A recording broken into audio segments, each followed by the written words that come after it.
Boa noite. Um alerta à saúde brasileira. Até o ano de 2030, o câncer deve ultrapassar as doenças do coração e ocupar a liderança no ranking de causas de morte no país. A estimativa atual indica a ocorrência de mais de 520 mil casos da doença por ano. Que causas levam a números tão preocupantes? Que impacto eles podem gerar no Sistema Único de Saúde? É possível barrar o avanço da doença? Perguntas para os entrevistados de hoje do Opinião Pernambuco.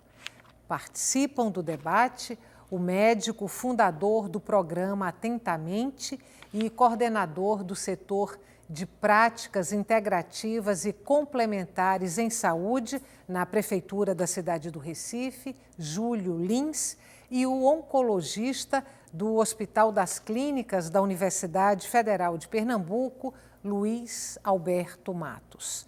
Lembramos que você pode participar do programa enviando perguntas e comentários para o e-mail opiniãotvu@gmail.com, pelo telefone 3423-6836 ou então pelo Twitter @opiniãope. Boa noite. Boa noite. Muito obrigada pela presença de vocês hoje aqui no Opinião Pernambuco. Olha só, falei da projeção para 2030 e eu quero trazer aqui para vocês mais um número, mais uma projeção para 2030, que é a seguinte, que até lá os óbitos por câncer devem crescer mais de 75%. E aí, algumas causas aparecem como propiciando esse crescimento no número de câncer no Brasil e no mundo. Envelhecimento da população, crescente processo de urbanização associado ao aumento do sedentarismo, exposição a poluentes ambientais e hábitos alimentares não saudáveis. Quero começar conversando sobre essas causas. Primeiro, a longevidade da população. Até que ponto isso sim faz com que os números de câncer no país cresçam? Primeiramente, boa noite a todos. Obrigado pela oportunidade, pelo convite. E esse é um fato que realmente nos preocupa muito em termos de saúde pública, né? A nível mundial, é a incidência crescente de câncer, né? Que tem atingido dados alarmantes e preocupantes, né? E, sem dúvida nenhuma, isso é resultado, como você bem citou, né, de diversos fatores. O câncer hoje é uma doença multifatorial, a gente não pode determinar o câncer como uma causa única, né? E o envelhecimento tem participação fundamental nesse processo. Em que termos, né? O câncer ele é o resultado de múltiplas mutações, múltiplas lesões no DNA da célula, né? E essas mutações, com o envelhecimento, elas vão se acumulando. E com o acúmulo, a propensão de câncer, né? Então, se a gente associa essa propensão a outros fatores ambientais, como alimentação mal balanceada, sedentarismo, estresse, né? Então a gente tem uma combinação de fatores cujo denominador comum vai ser o aparecimento de câncer, que é isso que a gente tem visto nos últimos 3, 4 décadas, e que isso tende a crescer, né, nas próximas décadas, né, como mostra um dado do Instituto Nacional do Câncer, né, que é o órgão que regula as políticas públicas, as políticas de uma forma geral em termos de controle e prevenção do câncer, né, e que coloca que para 2014 cerca de 580 mil novos casos de câncer são previstos no Brasil. Entendeu? Então isso é muito preocupante e isso os nossos consultórios privados e na universidade têm sido realmente cada vez mais procurados com essa população acometida por esse mal. Falamos do envelhecimento, da longevidade da população, mas outras causas, poluição ambiental, sedentarismo e má alimentação. Em que medida essas causas incidem na probabilidade da pessoa desenvolver a doença? A alimentação Vamos falar sobre alimentação, que é uma coisa tão preciosa para todo mundo. Boa noite a nossos telespectadores. Nós estamos muito felizes de estar aqui. Nós temos na UFPE um Centro Integrado de Saúde junto com o nosso programa, onde nós fornecemos orientação nesse aspecto da alimentação. Nós temos nutricionistas que trabalham com a parte de alimentação viva, de alimentação saudável. E um aspecto fundamental é a alimentação orgânica, são os vegetais orgânicos. Nós abandonamos... sem agrotóxicos. Isso. Nós abandonamos os vegetais orgânicos por nossa própria conta e risco. O que sempre foi a nossa maneira do nosso corpo se equilibrar para eliminar toxinas, para utilizar substâncias importantes como o caroteno, como os flavonoides, nós abandonamos em prol de uma agricultura que é orientada para a produção em massa e que usa adubos químicos e pesticidas. Então, o orgânico é aquele que usa o adubo natural, que vem da compostagem, a matéria orgânica, e que não usa pesticida na sua composição. E nós também temos avanços nessa área de produção de orgânico, que é baseado em comunidades, e no Recife, como em todas as capitais do país, nós temos várias feiras de orgânico disponível. Então, sim, com a idade há também o acúmulo de toxinas no organismo. Nós temos mercúrio no ambiente, nós temos uma série de toxinas no ambiente, nos ambientes fechados de escritórios, de locais onde as pessoas trabalham também há gás tóxico vindo de outras fontes, além do amianto, que já foi claramente determinado como cancerígeno e proibido, mas além do amianto tem outras também que produzem. Mas o amianto não é proibido em todo mundo, em todos os lugares. Eu acho que não tem aquelas telhas de amianto. Tem vários países ainda que fazem uso do amianto. Isso. Lamentavelmente. Isso. O amianto, até onde eu sei, aqui no Brasil, aquelas telhas eram feitas fortemente de amianto. Hoje elas têm uma composição um pouco diferente. Elas não têm mais tanto amianto quanto tinham. Não sei se o colega tem uma informação sobre isso. Eu não sei exatamente como é que é a dosagem de permissão ou não, mas sim há um controle em cima do amianto, como deveria haver em cima de outras substâncias também. Você quer ver, por exemplo, nesse sentido ambiental, são a pintura que cobre brinquedos de criança. Esses brinquedos de criança de procedência duvidosa têm mercúrio e tem outros metais pesados naquela pintura, a criança chupa aquilo ali e isso produz também. Todas as substâncias químicas que vão ou ferir o DNA ou impedir o processo natural de recomposição do DNA, porque a célula tem processos de reparação desse DNA, vão provocar o maior risco de câncer, seja do DNA no núcleo ou seja do DNA da mitocôndria também, que é um simbiótico importante que existe na gente, uma organela que um dia foi um ser independente e passou a habitar dentro de nós e que faz parte da nossa respiração celular.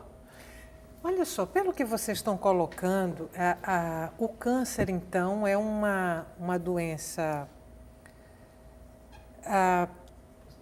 muito associada ao tipo de vida contemporâneo, quer dizer, uma vida urbana, estressada, alimentos industrializados, e mesmo quando não são alimentos industrializados, no caso de frutas e verduras, é uma parcela muito pequena da população que consome os alimentos orgânicos.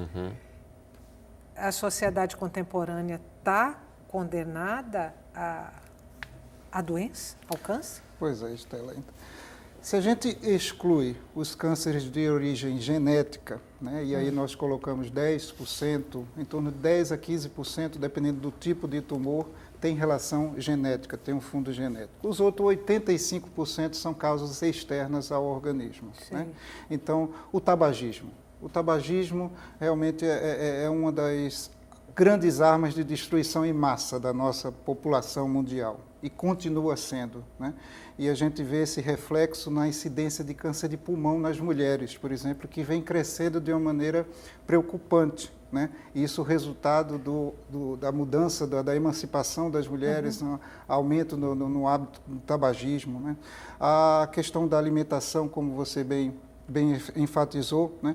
E um dado que eu queria trazer aqui importante, nessas estimativas para 2014, né, eu achei um dado interessante que na nossa região norte e nordeste, o segundo câncer mais frequente, tanto na população feminina quanto masculina, é câncer de estômago. Né? Diferentemente das regiões sul, sudeste e centro-oeste. Tá? Então, a gente sabe que a nossa população norte e nordeste ingere muito pouco frutas, verduras, né? Em detrimento de muitos farináceos, gorduras. Então, isso já pode estar tendo uma implicação nessa mudança, né? Nessa geografia diferente na incidência dos cânceres, né? Prevalecendo, aumentando de uma forma preocupante o câncer de estômago, né? Em nossa região. Você fez uma pergunta, que é uma pergunta muito importante, se a sociedade contemporânea está condenada ao câncer. Olha, a sociedade contemporânea vai precisar se reinventar por um número de razões. Uma delas é o câncer. Mas não é só por causa do câncer que nós vamos precisar nos reinventar. Nós vamos precisar nos reinventar pela questão ecológica também. O mesmo sistema que produz o câncer também produz a nossa crise ecológica. Nós vamos precisar nos reinventar do ponto de vista de como nós nos relacionamos com as nossas mentes, de como nós entendemos os nossos pensamentos, de como é que nós utilizamos as nossas formas de ter prazer, as nossas formas de se comunicar. Então, eu não acredito que a sociedade contemporânea está condenada no sentido que ela não tem nada a fazer a respeito, mas eu acredito que nós temos cada vez mais de convocar as pessoas a tomarem uma posição clara a respeito disso, começando pela sua própria casa, pela sua própria boca, e indo em frente para as suas opções de consumo, porque nós, sem dúvidas, vamos precisar nos reinventar. Vou trazer essa situação agora, essa curva ascendente do número de casos de câncer no Brasil, para o Sistema Único de Saúde. Se a gente tem uma curva ascendente e é um tratamento caro, né? Qualquer que seja o tipo de câncer, é sempre um tratamento caro. Que impacto essa curva ascendente pode ter no Sistema Único de Saúde? Nós temos uma saúde pública preparada para lidar com essa situação, preparada do ponto de vista de equipe, né, de material humano, do ponto de vista tecnológico, do ponto de vista da medicação e do suporte financeiro. Sem dúvida nenhuma que houve muitos avanços na última década em termos de saúde pública, em termos de prevenção e tratamento do câncer, mas a velocidade com que nós temos evoluído na assistência à população em termos de câncer, né, ela está muito aquém da velocidade com que o câncer tem se instalado. Né?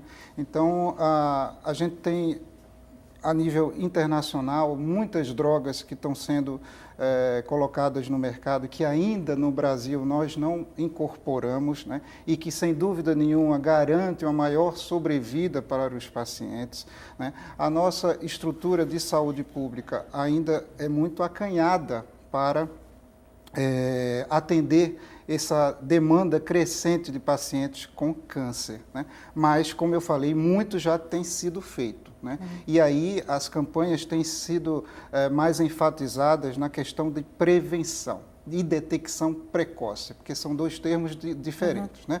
Ou você pode prevenir o câncer, como o câncer de colo de útero, né? Através da prevenção da infecção pelo HPV, né? Ou você pode detectar precocemente. Né? Então, as campanhas de prevenção de controle de câncer, elas visam justamente esses dois aspectos, você prevenir, né, a instalação do câncer ou você detectar precocemente. E é isso que o nosso poder público tem enfatizado, as políticas de saúde pública têm enfatizado nessas duas vertentes, que é a prevenção. Né? Porque eles acreditam, e nós também, que você, controlando, né, a incidência, né, você controla a mortalidade. Né? Então, isso tem sido feito, mas está muito aquém do que a gente precisa, né? E isso se reflete de novo. Né? Nós temos um atendimento no Hospital das Clínicas Por exemplo, desde de janeiro, nós fizemos cerca de 3.000 atendimentos, né, novos, né,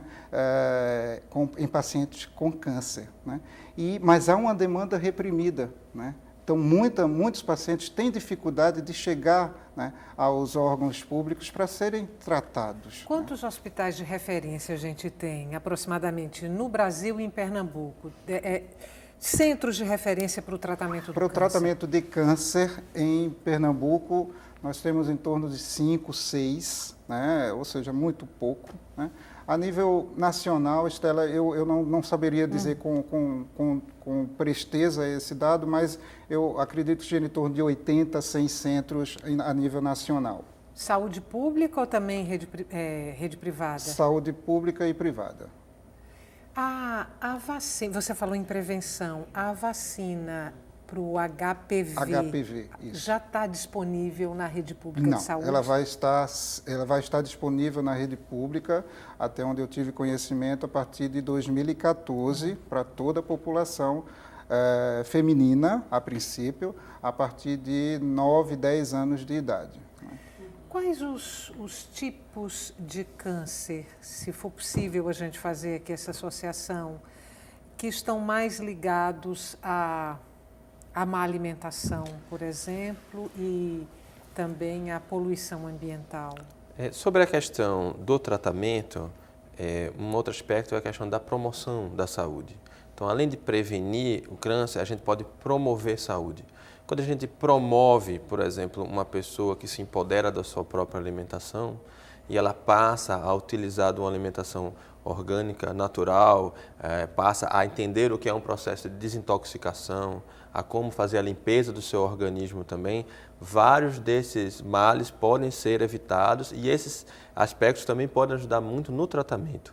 Sobre os cânceres específicos, que vale a pena relatar é o câncer de estômago e o câncer de colo, que o colega falou que é muito comum aqui, e é a salsichinha, minha gente, aquela salsichinha que você come de manhã, que compra de no noite, supermercado. a salsichinha que o povo fala, doutor, eu como uma salsichinha.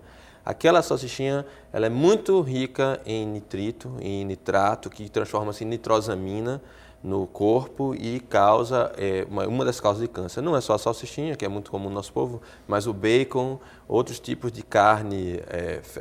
Carnes embutidas. Embutidas e também defumadas, e também a carne mal passada. Tem um dado também da carne mal passada. Mas outros cânceres também estão associados à alimentação, como, por exemplo, o câncer de mama. Vou fazer um intervalo curto. A gente volta daqui a pouquinho para continuar essa conversa. O tema de hoje do Opinião Pernambuco é o aumento do número de casos de câncer no Brasil. Você pode participar do Opinião Pernambuco enviando perguntas e comentários para o e-mail opiniãotvu@gmail.com, pelo telefone 3423-6836 ou então pelo Twitter @opiniãope. A gente volta já.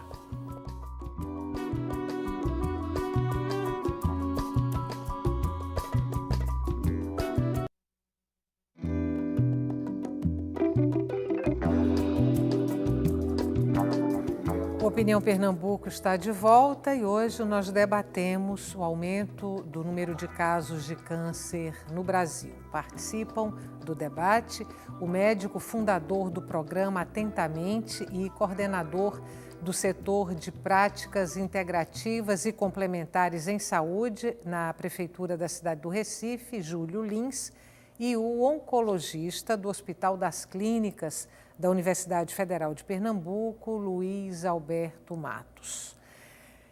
Paramos o bloco anterior, você associando alguns tipos de câncer à alimentação. E quando você começou a falar do câncer de mama, eu fui obrigada a te interromper para chamar um intervalo. É um outro câncer que está associado à questão da alimentação também, uma maneira de preveni-lo é o uso de vegetais, né? Alguns vegetais, por exemplo, vegetais verdes, folhosos, têm uma coisa chamada ácido glicurônico, que é responsável pela retirar certa substância do organismo.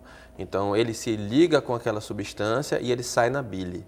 Agora, quando ele chega no intestino, se o intestino estiver constipado, com bactérias ali indesejadas crescendo, essas bactérias produzem uma substância chamada glicurosidase que quebra essa ligação e a toxina acaba sendo reabsorvida. Então é muito importante também nesse aspecto da alimentação cuidar da saúde do intestino, inclusive com o uso de probióticos, que são bactérias positivas que cuidam do trato gastrointestinal. Como é que a gente cuida da saúde do intestino? A gente cuida da saúde do intestino comendo fibras, bebendo bastante líquido, não permitindo que ele fique constipado. E evitando açúcar branco. Que você fala é o intestino preso. Evitando açúcares e evitando massa branca, o glúten. Nós temos um problema muito sério com o glúten hoje. O glúten é uma substância, é uma coisa que faz no trigo. O glúten é o que dá aquela elasticidade que se procurou fazendo os pães. Hoje a gente tem glúten demais. E a gente tem uma grande quantidade de alergia ao glúten. Apenas 1% das intolerâncias ao glúten, que não é uma alergia, é uma intolerância, são diagnosticados. Então, a maior parte dos pacientes que eu atendi que tinham constipação e intestino preso crônicos, eles tinham algum tipo de intolerância, algum tipo de alimento. E para você descobrir se você tem uma intolerância, você passa 1 a 2 semanas sem comer zero daquele alimento, por exemplo, zero de trigo, não comer trigo em nenhum formato. Durante 2 semanas você tem uma ideia se você tem. E o uso de probióticos, como o kefir, o probiótico que vem de um tipo de iogurte, que existe nas montanhas do Cáucaso, também ajuda a repor essa flora intestinal.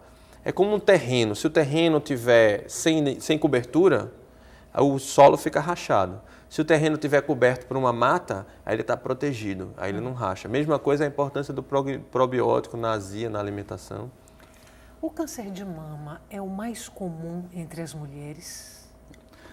Dependendo da região que a gente analisa, sim, né? Quanto mais pobre é uma região, né, maior prepondera a incidência de câncer de colo de útero. Né? Então, e quanto mais abastada a região, mais prevalente é o câncer de mama. Né? Me faça entender essa relação. Pois bem, o câncer de colo de útero, como a gente falou no bloco anterior, é um câncer cuja etiologia, cujo fator determinante é a infecção pelo HPV. Né? E a gente sabe que a associação entre HPV e classes menos favorecidas é estreita, bem estreita. Né? E um segundo fator é que, apesar da maior parte das mulheres ser infectada pelo HPV, né, a classe menos favorecida tem menos acesso aos órgãos públicos para detecção precoce de lesões ainda pré-malignas. Então a gente tem as duas associações, uma alta incidência e uma dificuldade de diagnóstico precoce. Daí, nas regiões menos favorecidas, uma alta incidência de câncer de colo de útero. Mas o mama, ainda a nível nacional, é o câncer mais prevalente na população feminina. Você fez uma relação do câncer de mama com as classes sociais mais abastadas, mais favorecidas. Por quê? O câncer de mama, ele não tem predileção por classe social. Ele não tem como o câncer de colo de útero. Se a gente analisa nacionalmente, ele é o câncer mais prevalente. Agora, se a gente for analisar por regiões, na região norte, por exemplo, o câncer mais prevalente é o câncer de colo de útero. Entendeu? Na região nordeste já é, felizmente, o câncer de mama, mas ele não há uma associação entre classes sociais e o aparecimento. Hábitos alimentares, não. Como o colega enfatizou, há, né, essa associação com comidas ricas em gorduras. Né? Tudo que o colega estava falando, a gente está num debate aqui, que ele está enfatizando a questão preventiva, né? E eu estou incorporando tudo que ele está, as estratégias que ele está colocando no tratamento do câncer. Ou seja, tratamento do câncer a gente faz quimioterapia, a gente faz radioterapia, mas cada vez mais tem pesquisas atuando no papel da alimentação em ajudar no tratamento dos pacientes. Num congresso recente, há 3, 4 meses atrás, nos Estados Unidos, um dos maiores congressos a nível internacional, né, um estudo importante enfatizou, né, a importância do brócolis no tratamento do câncer de próstata. Ou seja, nós oncologistas, né, que tratamos a doença já estabelecida, né, a gente já está tendo acesso a estudos que mostram a importância da alimentação, não só na prevenção, mas no combate ao câncer já instalado. Agora, essa luta não parece maior do que a gente imagina num primeiro momento? Porque, por exemplo, você destacou a importância da alimentação saudável e aí considerando os alimentos orgânicos como uma forma de prevenir o câncer. Se amanhã todo mundo do Recife, por exemplo, quiser comprar alimentos orgânicos, não vai ter. Não há uma produção suficiente para atender a demanda da população se amanhã a população acordar querendo se alimentar melhor e sabendo que essa é uma arma importante na prevenção do câncer. E aí? Olha, aí a gente tem que fazer escolhas do nosso modelo de produção, né? A gente tem que começar a decidir o que é fundamental dentro dos órgãos públicos, no sentido de planejamento da sociedade. Existe uma produção de orgânicas importante no Estado, mas claro que se todas as pessoas subitamente que não consumiram passarem a consumir, você não vai ter disponível, até porque esses agricultores não estão plantando nessa quantidade, né? Então teria que ter muito mais gente vivendo no campo. Então, para que se amanhã os recifenses decidirem comer orgânico, o que aconteceria? Uma parte dessa população voltaria para o campo, porque a diferença da plantação de orgânico para a grande plantação é que a plantação de orgânico dá sustentação ao agricultor, porque a diferença entre a graviola orgânica e a graviola com químico. A graviola com químico você pode fazer em grande quantidade. A graviola orgânica você tem que pegar um saquinho e proteger a graviola uma a uma. Então, a plantação de orgânico exige o homem ali na terra e revaloriza a pessoa.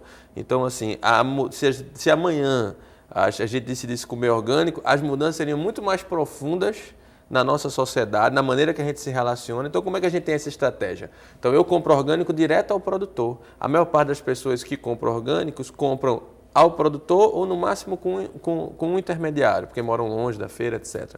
Então, você também passa a ter um diálogo ali entre classes sociais. E aí, isso é uma forma de trazer informação de novo.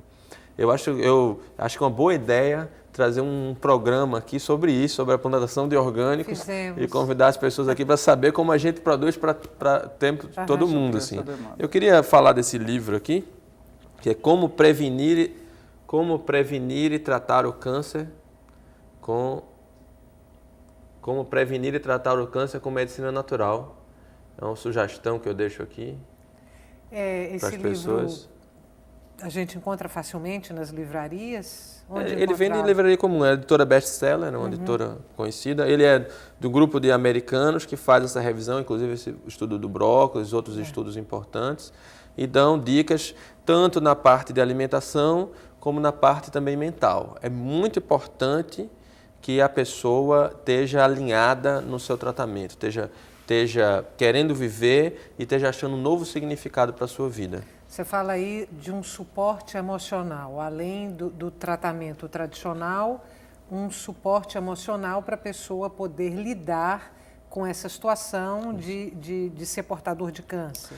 Para me preparar para o seu programa, eu fiz uma entrevista com alguns colegas meus e estou disponibilizando essas entrevistas na internet.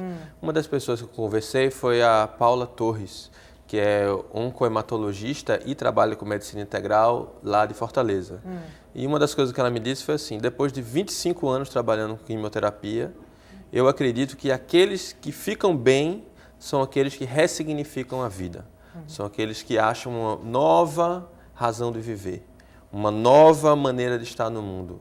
Então, é um processo de transformação pessoal que sim passa pela questão da adrenalina, do estresse. A gente tem que controlar o estresse, tem que aprender a manter a mente no presente, mas é mais do que isso. É uma coisa de uma maneira de estar no mundo, tem uma razão para viver, tem uma razão para passar pelo tratamento, para enfrentar, para mudar, para ter coragem de fazer as mudanças que precisam ser feitas na alimentação, no estilo de vida. Em relação aos avanços, no tratamento dos vários tipos de câncer. Existe algum tipo que já foi considerado letal em algum momento, anos atrás, enfim, e que hoje é um tipo de câncer perfeitamente curável? Muito se avançou em termos de câncer de rim, câncer renal, né, e melanoma, né, nos últimos 5, 8 anos. Né.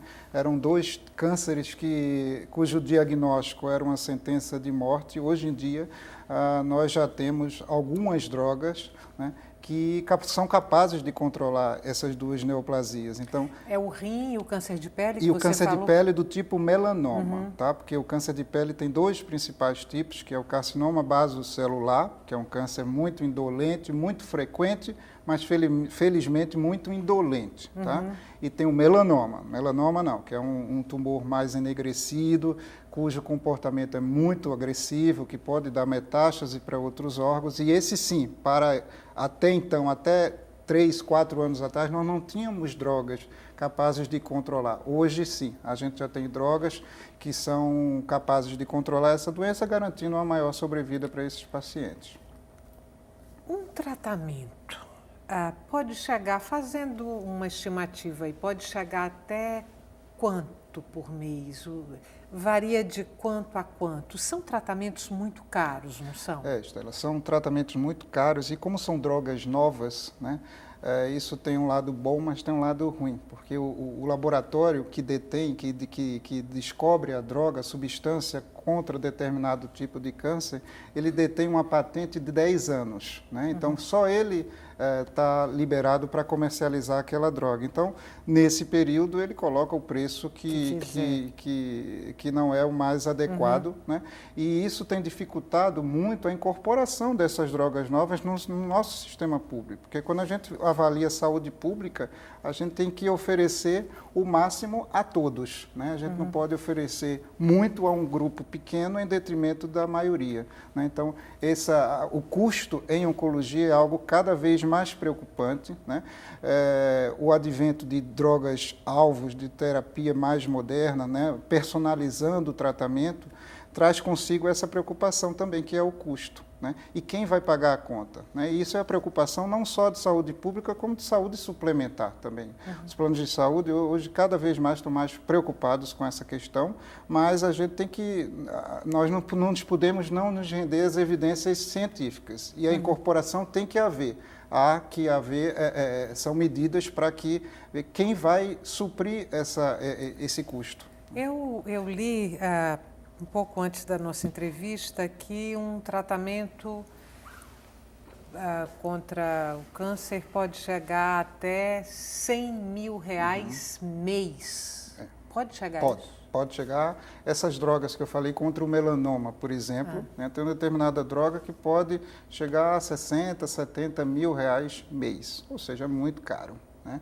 Muito caro, e a maioria não chega a esse patamar, mas são tratamentos bastante caros que giram em torno de 20 a 30 mil reais.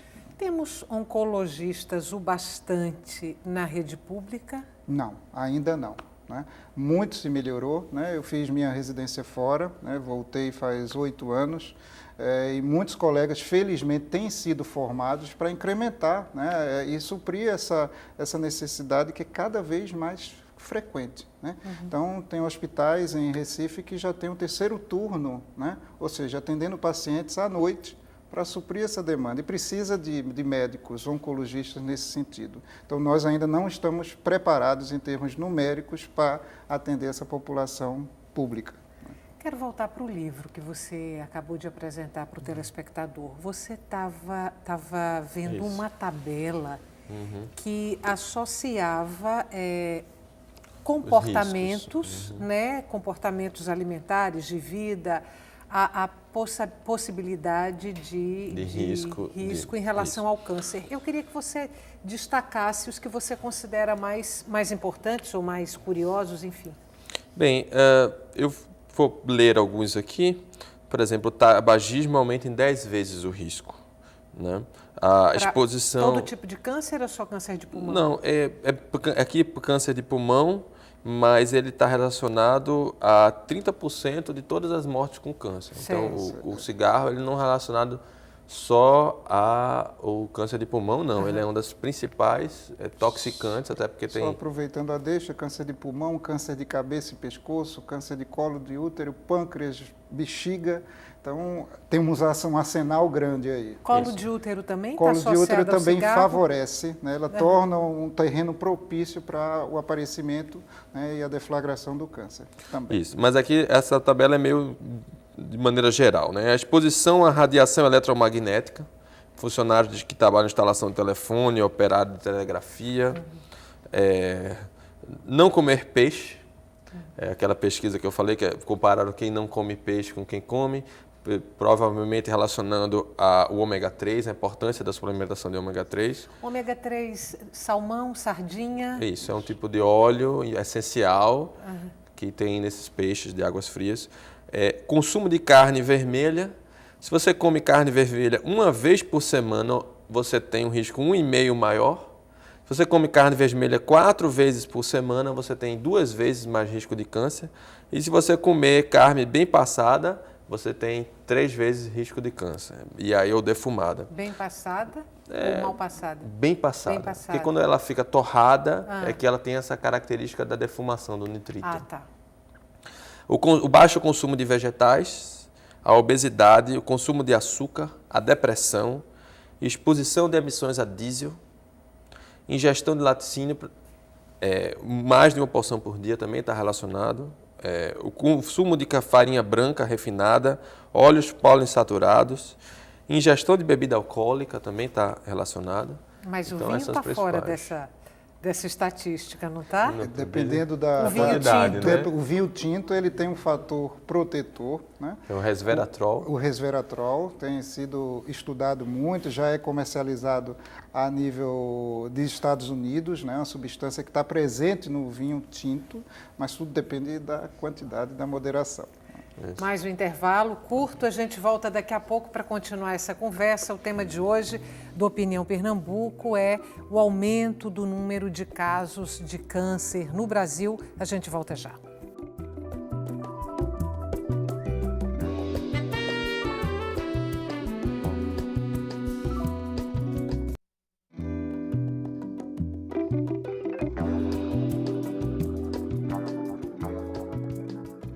Estamos de volta com Opinião Pernambuco. O tema de hoje do nosso programa, o aumento do número de casos de câncer no Brasil. Eu quero começar esse bloco trazendo para vocês algumas perguntas dos telespectadores. E a primeira pergunta é de Lúcia, do Hipódromo. Ela quer saber se o lúpus é a mesma coisa que câncer. Absolutamente não. Não há associação. Lúpus é uma doença do colágeno, uma doença autoimune que não tem nada a ver com câncer. Tem até alguns cânceres que pode haver uma associação com lúpus, mas são entidades clínicas completamente diferentes. Um telespectador que não quis se identificar, ele mora no Barro, ele pergunta: a maconha provoca o câncer? E faz outra pergunta: como adubar uma terra para se plantar produtos orgânicos, aproveitando o espaço em nossas residências? Aí, não sei se apartamento ou uma casa com quintal pequeno. Nós lá no Centro Integrado de Saúde, que é uma parceria entre o FPE e a Prefeitura da cidade do Recife, nós temos um curso, que é o curso de plantas medicinais, fitoterápicos e permacultura urbana. Então, nesse curso, que é disponibilizado gratuitamente à população, ele pode aprender como, num espaço pequeno, criar hortas, desde que seja uma parede, já dá para fazer. É presencial hortas medicinais, é presencial. E quem quiser participar faz como? Procura lá, começa procurando na página do Centro Integrado de Saúde Recife, CIS Recife. Botar no Google Centro Integrado de Saúde Recife, você acha a página, se comunica com a gente e lá vai ter o endereço direitinho. Aí tem que se inscrever no curso, na próxima turma a pessoa participa. Mas assim, para responder, para ir já adiantando, você pode, por exemplo, usar um minhocário, você pode usar os restos da sua comida, que já vai ser orgânica, né? Aí você vai usar os restos daquilo para para produzir mais adubo, para poder produzir, você tem como, dependendo da área, produzir alguma coisa, um tempero, como um manjericão, um hortelã, algo importante para a sua saúde, ou se você tiver realmente um quintalzinho, dá para produzir um pouco mais. Na questão da maconha, da cannabis, você quer responder? A questão da cannabis e a associação com o câncer em si, a gente não tem muito estudo em relação a essa questão. O que nós sabemos é que em alguns países já tem sido liberado o seu uso para o controle de dor associada ao câncer e controle de náuseas e vômitos associados ao câncer. Então é um uso terapêutico. Não só nós não temos evidência de que provoque câncer, como ela é usada terapeuticamente em alguns países para aumentar a fome também, né? Tem a questão de abrir o apetite. Mas no Brasil ainda não? Não. Absolutamente. No Uruguai, se eu não me engano, já é liberado. Sandra, do Bairro Novo, em outubro, durante a campanha do câncer de mama, consegui fazer a mamografia. No entanto, me indicaram também a ultrassonografia mamária. Desde então, não consigo marcá-la no Hospital do Câncer. Entendo a importância das campanhas, mas emergencial é a realização desses exames. A demanda é muito grande, o que gera dificuldades, principalmente para conseguir tratamento. Ela conseguiu a mamografia, não conseguiu a ultrassonografia mamária. É isso que tem acontecido. Nós temos campanha de prevenção, ela se refere ao Outubro Rosa, que é uma campanha que é realizada no mês de outubro para a conscientização da prevenção do câncer de mama, e a partir desse ano também já há o Novembro Azul, que é para a conscientização do câncer de próstata, né?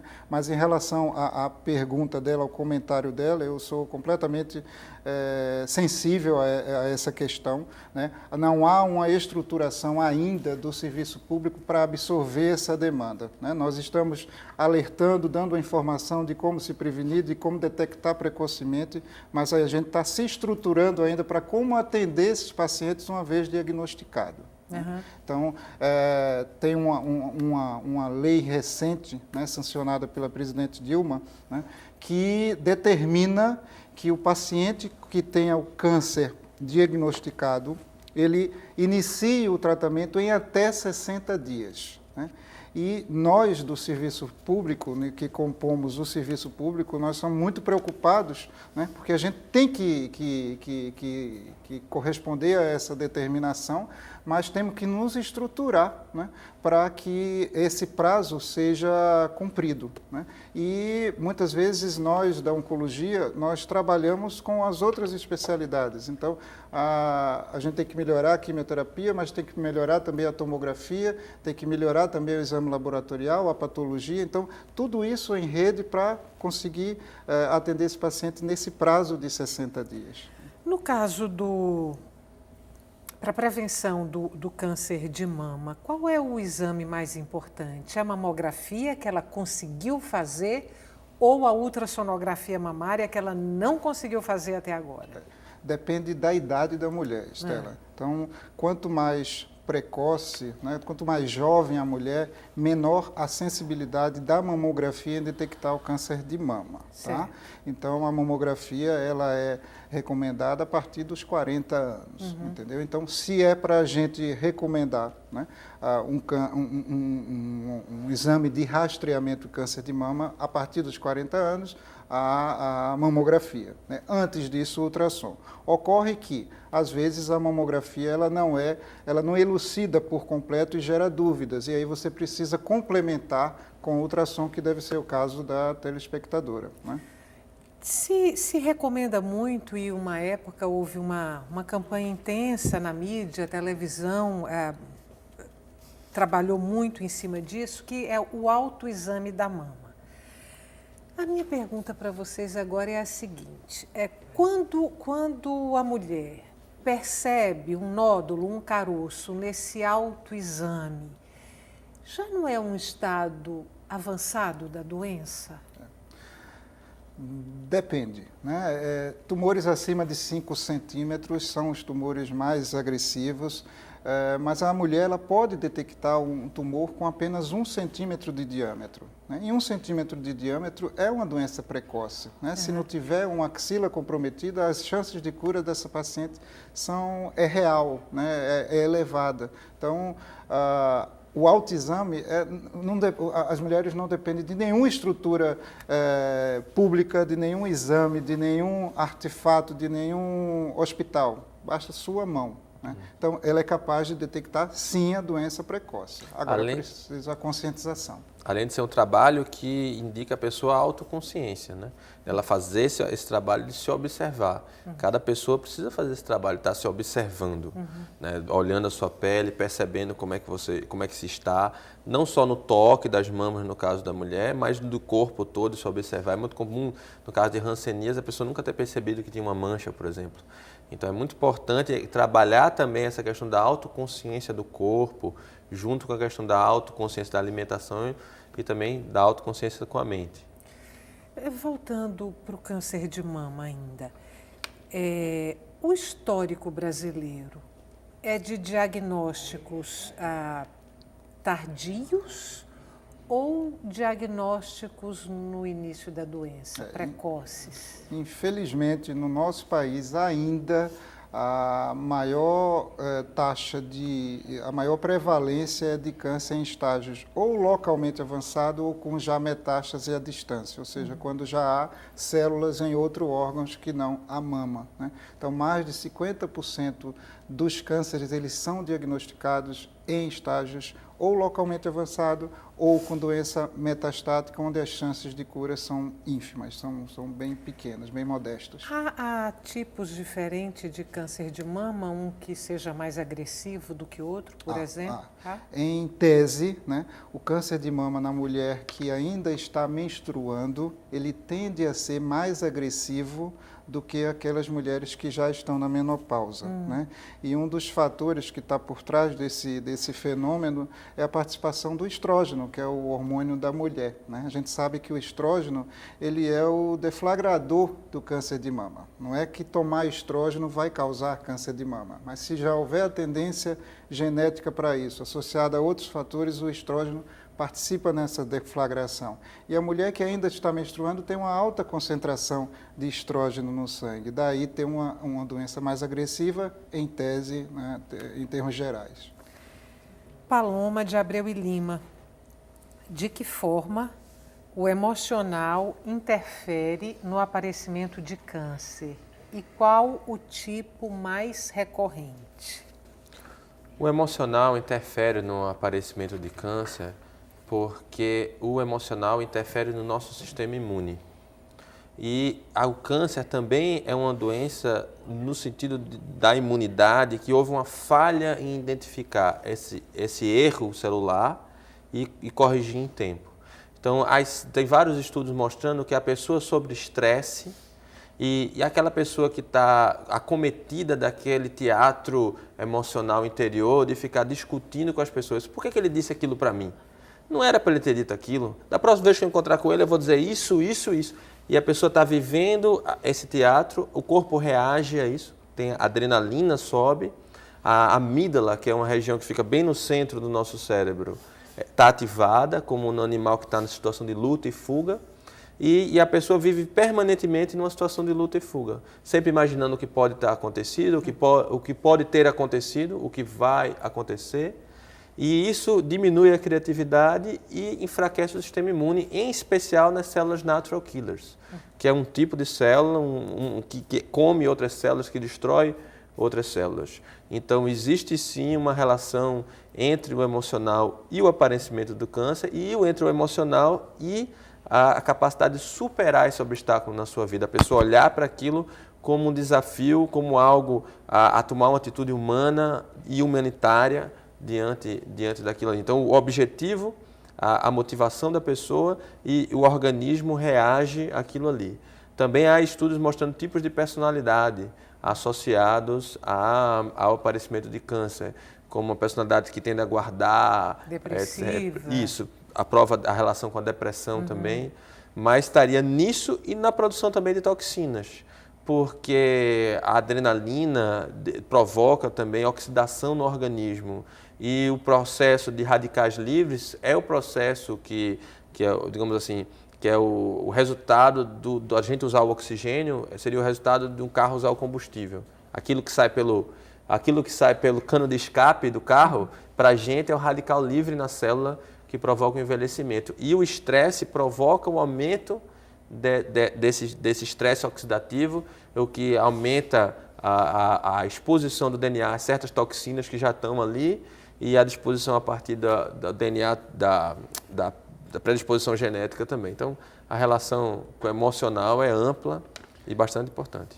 Reforçando essa questão do emocional, né, na prevenção, né, a gente também tem impacto, né, no tratamento. A gente não é infrequente nós observarmos pacientes que têm uma atitude pessimista perante a vida, né, eles tendem a ter uma toxicidade maior ao tratamento, né, e uma taxa de eficácia também menor, em detrimento daqueles que têm uma atitude mais positiva, né, e essa atitude positiva pode ser através de uma religião, né, enfim, de qualquer atividade que o coloque, né, como um ser, né, que tem muito a viver, né, e viver de maneira boa, de maneira feliz. Né? Então, essa atitude positiva também ajuda no tratamento do câncer já estabelecido. Isso. E nós temos tecnologias leves para ajudar as pessoas a estarem superando esses problemas emocionais e estar ajudando elas a se reorientarem, a encontrarem um novo objetivo na vida. E o Atentamente é um programa que funciona também no Centro Integrado de Saúde e está orientado nessa direção, a partir de uma ética laica, a partir de uma reflexões éticas e a partir de autoobservação de meditação, em grupos de 30 pessoas, num curso que dura 8 semanas, a gente ensina as pessoas a terem instrumentos no quais elas possam aplicar também na própria mente. Qualquer pessoa pode participar? Qualquer pessoa pode participar, sim. Lúcia de Sá, de Jaboatão. A Organização Mundial de Saúde publicou um relatório enfatizando a poluição atmosférica como fator principal para o surgimento do câncer. No meu bairro tem uma fábrica de papel que trabalha de forma criminosa. Inclusive, ela se comprometeu a reduzir os níveis de poluição desde julho, o que não ocorreu. A prefeitura também não tomou providências. Falamos da poluição ambiental como um dos fatores de risco para o câncer no início do programa, né? Sem dúvida. Fator principal, ela diz que é uma indicação aqui da Organização Mundial de Saúde. Tem determinados tipos de cânceres ou subtipos de câncer que têm estreita relação com determinadas substâncias tóxicas presentes na poluição, poluição aérea, né? E as medidas estão sendo tomadas para tentar regulamentar, né, o nível de poluição a nível urbano. Eu não sei se o Júlio tem algo a acrescentar. Tenho. Realmente essa questão da poluição que vem das fábricas é uma coisa grave, não só na questão do câncer, mas em outras questões também, como na asma, na alergia infantil. E acho muito nobre dela que ela esteja se organizando com a comunidade dela para estar atenta a essas questões. E ela pode também fazer uso de certas substâncias que podem estar auxiliando o organismo dela a estar se protegendo. Uma das coisas que nós aconselhamos é o suco verde pela manhã, dá um tempo para o organismo se desintoxicar. O uso também de chá verde ou de extrato de chá verde, muito cuidado com a procedência. A ginkgo biloba também tem uma ação nesse sentido. Eles podem estar procurando setores que trabalham com promoção da saúde integrativa para estar auxiliando ela a estar estabelecendo um hábito de vida e já um tratamento em relação a esse fator causal que ela já tem aí. Acabou o tempo. Muito obrigada mais uma vez pela participação de vocês no Opinião Pernambuco. Deixei sem resposta a pergunta de Gustavo de Souza e de Edila, da Madalena. Vai ficar para uma outra oportunidade. Para você que está em casa, boa noite mais uma vez. Muito obrigada pela companhia até agora. Muito obrigada também pelas perguntas e pelos comentários. E o Opinião Pernambuco volta amanhã.